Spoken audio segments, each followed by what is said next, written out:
my connection with Israel and my family go back, perhaps even not quite as long as your parents and grandparents, but for many, many years.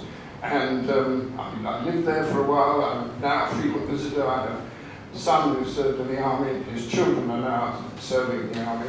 And so I think I'm fairly well informed. And you have chosen to paint a very vivid, if I may say so, picture of extremist religiously minded people. The picture you have painted is one I don't recognise. I accept that there are extreme, I call them the extreme religious fanatics in most societies, not least in Israel.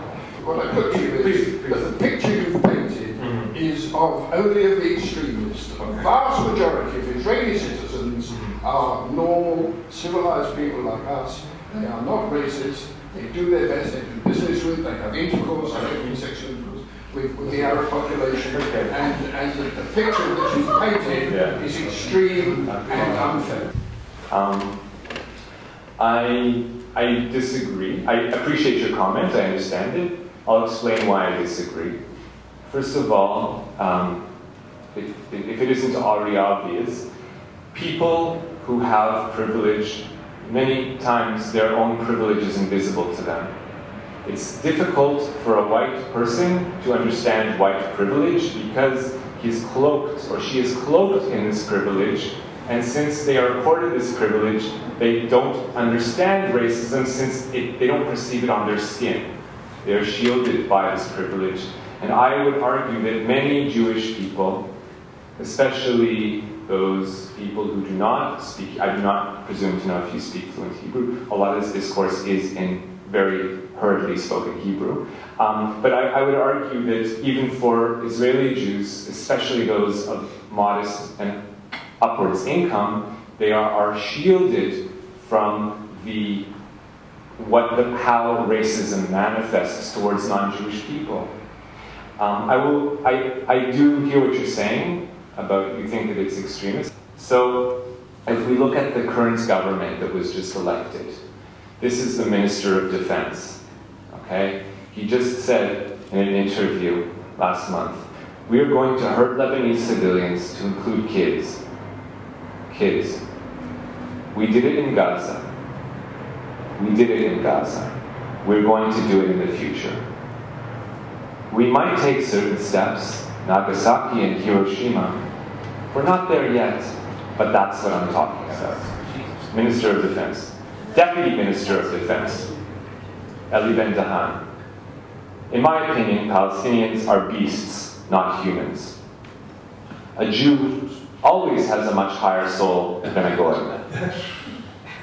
Just before, when they found the bodies of those boys, this member of Knesset, Ayelet Shaked, she wrote on Facebook, who is the enemy? The Palestinian people are all enemy combatants.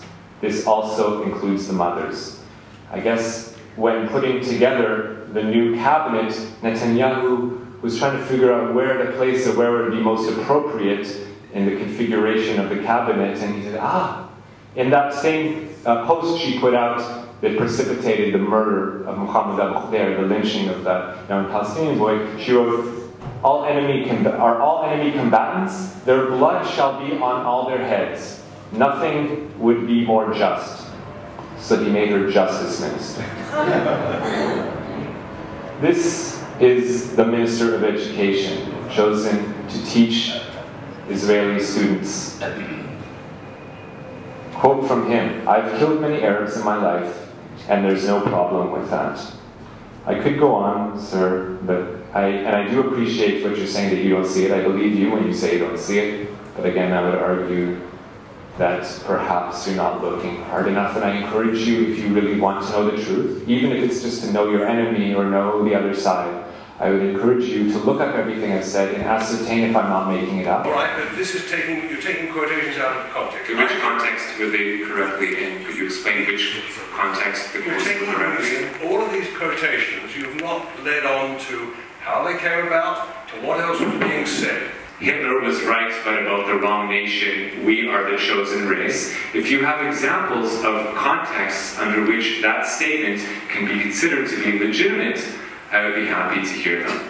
If you can give me examples of the contexts in which all Palestinians are the enemy combatants and the mothers should be killed because they will give birth to snakes, if you can explain the context under which that person should be made justice minister, I'd be happy to hear that context. If you can explain how referring to Hiroshima and Nagasaki as positive developments that we include among our list of potential strike options in the future, if you can give me examples of how that could be considered a context that is easily relatable to, I'd be happy to hear it, sir, but I don't think that that would reflect well, because those comments are, I would hope, by everyone in this room, to be evil under any context.